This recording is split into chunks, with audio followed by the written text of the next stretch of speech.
Now the accounts from Common I was reading that you said it was your word. It was pretty graphic. I seen him come out and he ain't really say nothing about it. He did a video the other day. What made you come out on Common right now and pretty much because he knew Malik. He knew Malik and he knew that the Roots was using Malik and he ain't post nothing for my brother. Much as you like to be associated with the Roots, why ain't you posting about Malik? I told everybody my first post. You can go back and check my feed. I'll be watching. So did Common sexually assault you? I listen to me. I'm a rape survivor. I've been raped 7 times in my life. I can't even begin to tell you how many times I've been sexually harassed. I've been gang raped twice. By the time I made it into the game, I was already traumatized. So I knew how to protect myself. Now, I'm not saying that women shouldn't report. I believe women should report. But the reason why most women don't report is because people always want. Don't nobody ask nobody, did you really want your car to get stolen? Nobody says that to someone when your car gets stolen. Or did you really want to get stuck up? Nobody said, why were you carrying that Louis Vuitton bag? Why didn't you expect to get robbed? Nobody says that with other crimes. But when it's a sex assault, and you got to understand, when you're dealing in the game with this kind of stuff, the second that you speak out, your career is over. I went over there, I was tired, and I was talking to another female who he did the same thing to. So clearly this is an MO. You know, you come over, we supposed to be writing, we supposed to be working, we supposed to be kicking it, then you want to get handsy. I said it before, I'll say it again. I had just got finished performing at Black Lily. We left Hudson and Lake. We went to his place. Was it the Lower East Side or the Lower West Side? I can't remember now, but I know I did have to catch one of them gypsy cabs from Brooklyn at 5 a.m. in the morning when I got up out of there so I could go to the 30, what is it? Not the 30th Street, Union Penn Station to catch the train back to 30th Street to Philly because I didn't take the van. I was staying at Commons. We supposed to be writing. I was on the album. I was on Like Water for Chocolate. The song with MC Light, he replaced me with MC Light after I was like, yo, let's just fall back. Let me get my shit on. I don't want anybody saying that I had to screw you to get on. Like this is, see, you got, people don't understand. It's always important. It's been always important to me that I am a self-made woman. I ain't had to screw to get into the game. I didn't have to do none of that. No. Like that was always it for me because I wanted to be the example that you didn't have to do these things to get on, Ashanti. You didn't have to do these things. See what I'm saying? You ain't got it. You shouldn't have to. If you're talented, you should just be able to stand on your own merit. So I go to sleep with all my clothes on. Only my shoes was off. The sun was peeping through the window, and I remember I cracked my eye open, and I was like, "Oh!" And I felt this, like this, and I'm looking, I'm like, and I felt like a little crowded, you know, because I sleep real heavy, you know. So I'm coming from a fog, and then I look, and this nigga leaned over top of me, trying to stick his dick in my mouth. I know I sleep with my mouth open. I'm a heavy sleeper. Any man that's ever assaulted me knows that. They usually come in my sleep. See, you ain't gonna come to me with that head up because I will fight you and I will fuck you up. I will. I got the PTSD. I'm documented. I snap. I will. If I'm threatened, I will snap. I mean, I've gotten better at it, you know, in my older age, you know, because I don't put myself in situations that will open up that door so this monster can come out. My name isn't Jaguar for no reason. You feel what I'm saying? You mess around with this cage. When that cage door comes open, you got what you got. So most of my attackers never came to me awake. No, they wait for you to be asleep. See, which is why I learned how to sleep with my clothes on. Like I was talking about it on my WCW call in our WCW meet room on Wednesdays. You know what I mean? I learned early. And it's crazy because there were there was definitely one other woman who had the exact same story as me, but from a whole nother context in rock and roll music. Give the people a little history on who Jaguar Wright is, who don't know. It's terrible because I'm so North Philly. Where I come from, talking on yourself usually is added up to you're jocking yourself. So I always I've struggled with that because I'm so many things. So what I'll say is because I'm such a different kind of person, just ask me whatever you want to ask me, and I can promise you I will answer you candidly and honestly with respect and integrity. Sounds good. No doubt. So, like he alluded to, you work with Jay-Z, The Roots. Yeah, I've done that. Yeah, you done that. I've done a lot of other things. I work with Al Yeah. Green too. I work with Terry Lynn Carrington too. I worked with Betty Wright, who was my mentor and spiritual advisor until the day that she died. She was my music mother. Shout out to Mother Betty. I miss you. I've worked with everybody. That's the thing. I've worked literally with everyone. That's powerful. Malik B. Let's talk about him and what he meant. All right, as you refer to him as Malik, but I say Malik. No, listen to me. Let's get that clear right now. Okay. Malik B, Malik B, and M Militant, all the same person. That's right. That's right. See, Malik was for the street. Okay. Malik was for hip hop.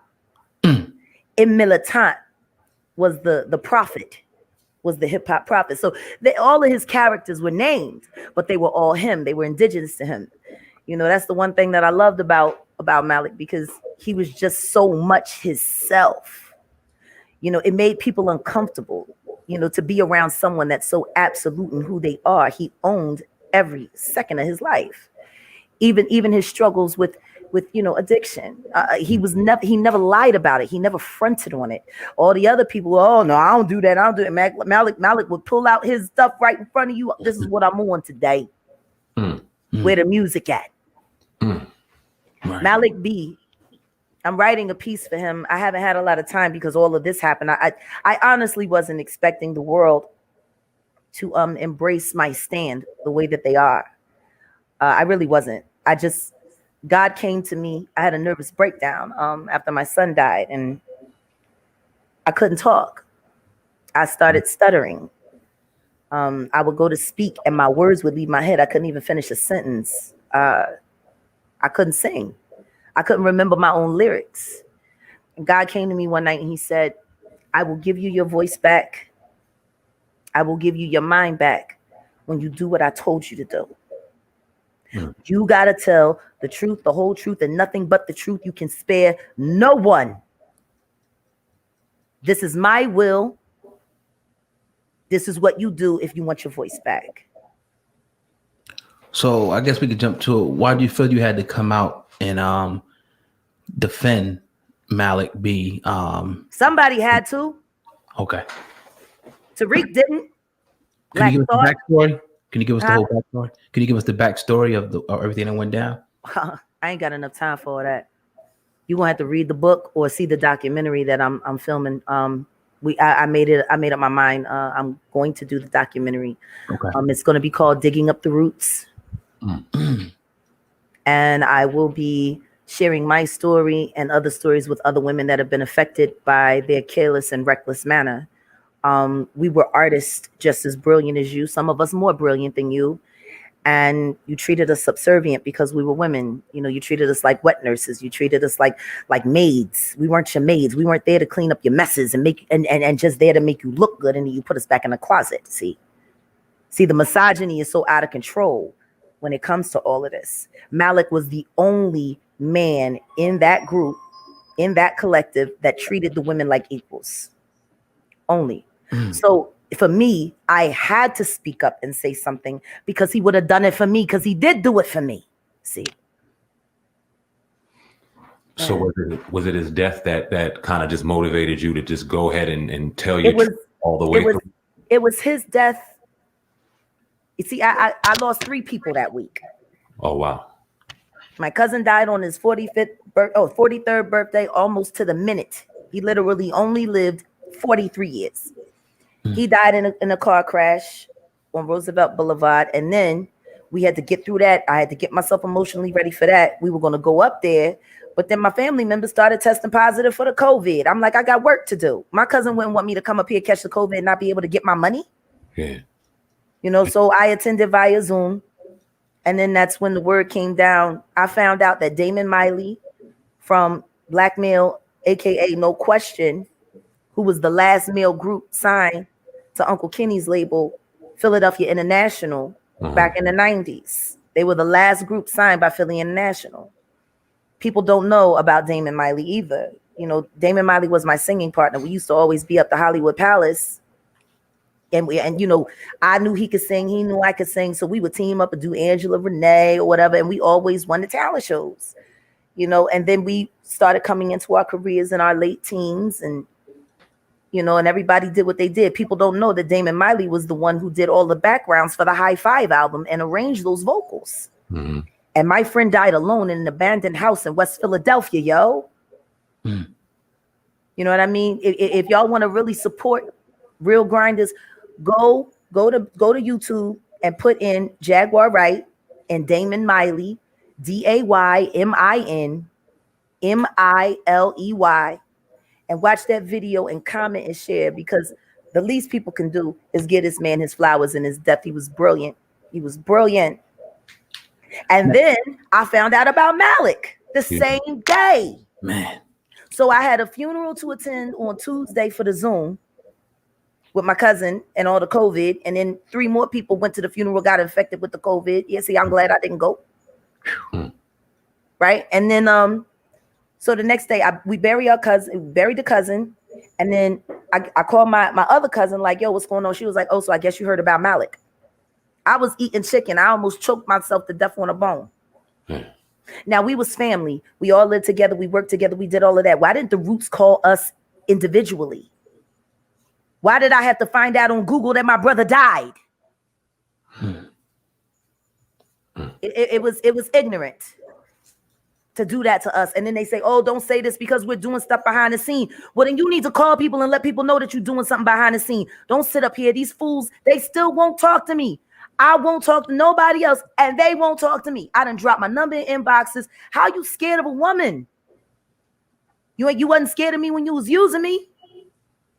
You wasn't scared of me when you was trying to slump my career because I was better than you. You weren't afraid to talk about me, talk to me. But you can't talk to me now. That's all right. I'll talk to NBC for you. Promise you that. Bet that. Malik B is legacy. Malik B is the root. Malik B is the reason why they made it to Things Fall Apart, so that they could get the Grammy. Without Malik B, the Grammy would have never happened. Nobody was interested in them niggas. They was corny as fuck. You use Malik for his street appeal. Malik B was a legend. He was like Bobby Fischer for hip hop in the streets of Philadelphia. You feel what I'm saying? Jean-Michel Basquiat. That's what Malik is to hip hop. Charlie Bird Parker, that's what Malik is to hip hop.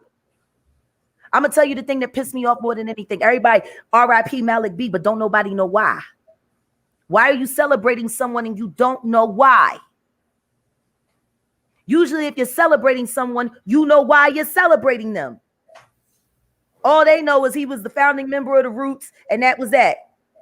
Oh, peace up, Malik B. Rest in peace, Malik B. But then I got 18 different MCs that hit me up in 10 days talking about, well, can you tell me about him? What song should I listen to? What verses? Listen to all of them because it was all his shit anyway, yo. Black Thought considered the number 5 rapper, greatest rappers of all time. Please put Malik B's name there because he did it using Malik's lyrics.